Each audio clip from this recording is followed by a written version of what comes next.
Something that goes hand in hand with setting goals is getting discouraged as we try to achieve goals that seem beyond our reach. Every month I talk to a number of people who are battling discouragement when it comes to goal setting. And I end up telling a story about a marathon race that I completed.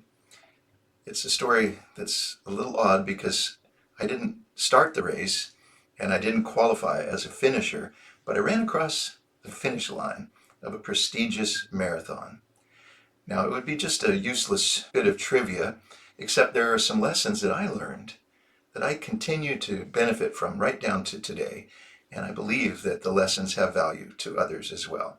So first, let me just tell you that I was coaching a friend, and he was determined to complete a marathon race, which is 26.2 miles.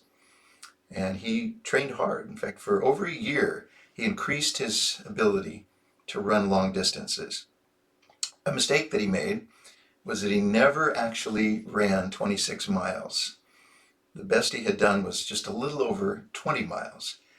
And as it came time for the race, he was just hoping that maybe he'd be able to make it through those last few miles. Well, he ended up having some difficulties. In fact, by the third checkpoint in the race, I saw him running by, and I knew that he wasn't going to make it. He was bleeding from one knee, and his complexion was just terrible. He had very flushed from exhaustion, but at the same time, just looked like he was about to pass out. And looking back on it now, I probably should have encouraged him to go ahead and sit down and quit the race. But that's not what he wanted. So I jumped in the race and ran alongside him for the last 7 miles. And fortunately, I had trained. 7 miles was within a range that I could comfortably run, so I was able to accompany him. But here's a couple of the things that I learned. As we progressed, he kept his burning desire to achieve the victory, kept that alive. And that's a critical element that applies to the goals that you and I set. You see, if we lose the desire to achieve the goal, it makes every obstacle more difficult to surmount. It's what Simon Sinek calls our why. And he says that if we have a big enough why, that the how of any endeavor takes care of itself.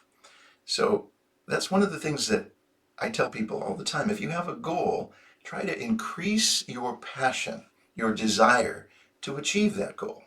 There are a lot of suggestions. In fact, if you look up information on YouTube about how to nurture our passion for something, you'll see all kinds of suggestions.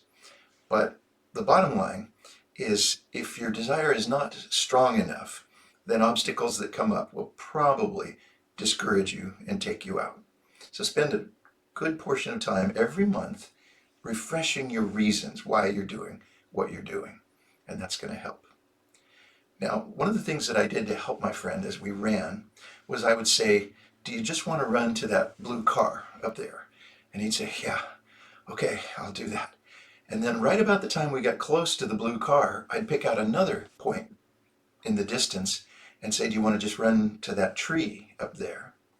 And somehow, by just progressively setting those smaller goals that he could get his mind around, he was able to go all the way to the end of the race and cross the finish line.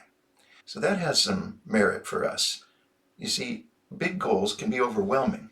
And sometimes if you're faced with a large goal, especially if your desire is waning, it's going to be hard to keep going.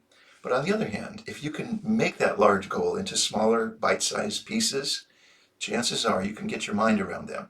And then once you get close to achieving that, then go ahead and set another goal and progressively do that until you've reached the larger goal. And I learned it, I saw it work with him. I've continued to apply that in my own life, and it seems to help people that I talk to each and every month to make it through the big goals that they've set for themselves. And then finally, the importance of focusing comes to mind. You see, if we take our mind off of the finish line in a race, chances are we're not going to make it to the finish line. And that's what a lot of people do with their goals. They have a strong desire. They may even know the steps that they need to accomplish in order to get there, but they take their focus off by too many distractions, too many interests, too many other things that they want to do in addition to the main goal.